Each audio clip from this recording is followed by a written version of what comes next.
Hi, welcome to the screencast on Rails metaprogramming. I will show you how alias attribute, attr accessor with default, and another method called class inheritable hash um, in Rails works, and we'll see an example of how this is used.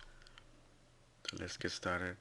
I have this postcard application. It's a simple model,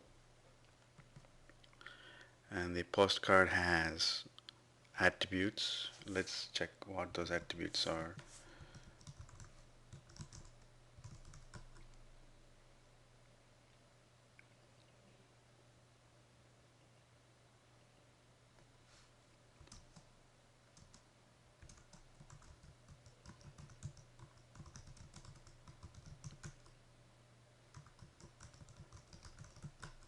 So she shows me there's a title updated at and created at also.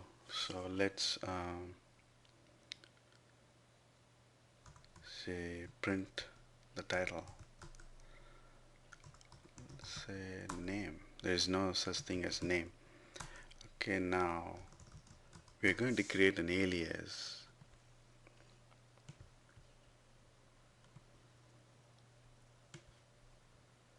That basically will be the name that will in turn use the title as its actual attribute. So in this postcard model, alias attribute, I want the name to be the alias for title.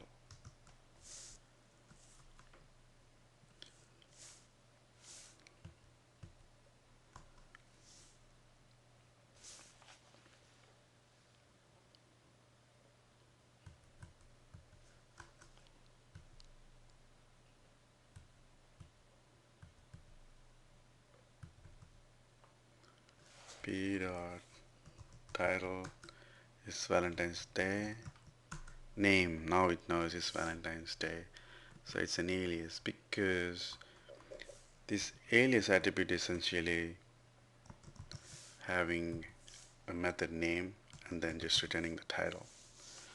So it's a metaprogramming thing. It basically generates something similar to this method here. So that's how alias attribute works. Now let's see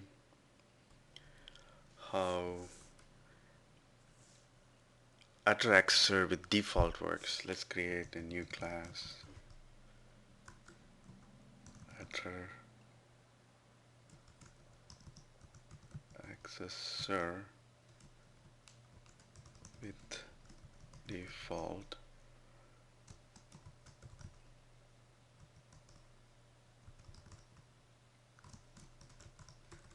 I set the default value to true. Let's create an instance and let's see what the value is. It's true.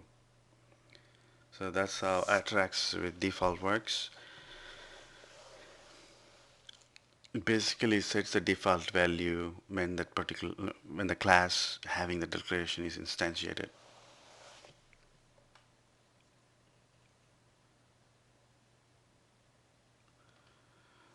So this what does this bias? Basically, you may do the same equivalent thing by defining an attr accessor on the class and having to set a default value when it's instantiated.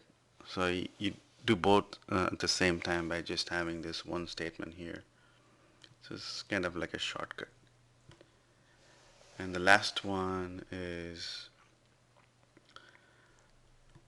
if you read the Rails source code, there's a lot of things which methods which are like class inheritable reader, class inheritable writer, class inheritable array writer, class inheritable hash writer, class inheritable accessor, class inheritable array, and there is also class inheritable hash.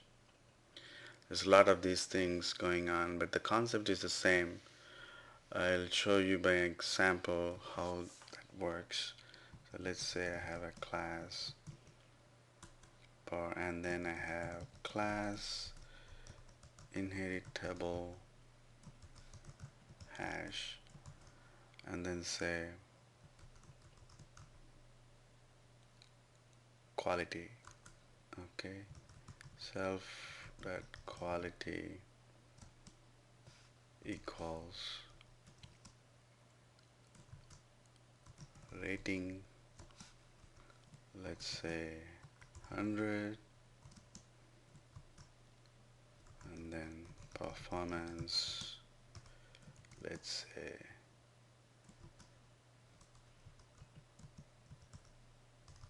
excellent, and then that's it, close. So you have class bar which has class inheritable hash. It's equality, and that hash contains rating and performance. Rating is an integer, performance is just a string. So let's create boo. Okay. Um, sorry. So let's create a subclass of bar, and that's just inheriting from bar. So first, if you do a bar dot quality, you get this hash. It's a class inheritable hash. Now, what happens if you say sub bar dot quality? Now, the subclass also knows about the hash quality and the values is the same. Now let's do an update. Dot update. Update. Let's update the value for, let's say, performance.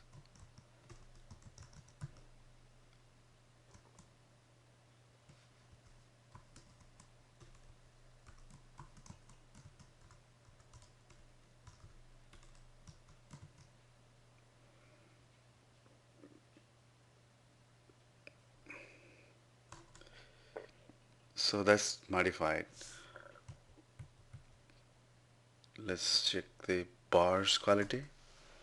Bars quality is the same, whereas subbars quality has been changed. So any changes you make to the child is not affecting the parent.